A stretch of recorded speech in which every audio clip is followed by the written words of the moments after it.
2 золотые, 1 серебряная и 3 бронзовые медали. С таким итогом завершили выступление чувашские легкоатлеты на завершившемся в Новочебоксарске третьем этапе зимнего тура ВФЛА – Кубке главы Чувашской Республики. Вячеслав Ильин о подданных королевы спорта, сумевших на старте года пополнить республиканский медальный актив. Традиционно состязания за Кубок главы Чувашии проходят в рамках зимнего чемпионата первенства Приволжского федерального округа. Так что для большинства участников это дополнительная возможность сравнить личные рекорды с результатами лидеров отечественной школы королевы спорта. Самый звездный состав собрал сектор прыжков с шестом.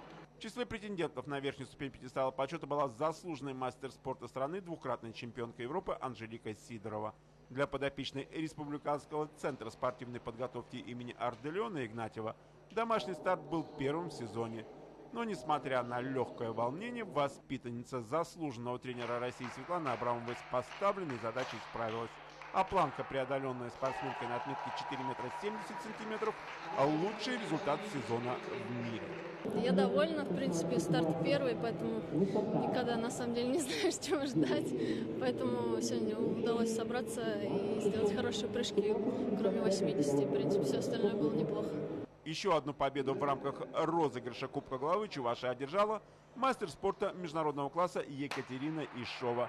Подопечная заслуженного тренера СССР и России Михаила Кузнецова с результатом 9 минут 11 и 58 секунд не только поднялась на верхнюю ступень пьедестала почета, но и возглавила рейтинг сильнейших бегуней России на этой дистанции.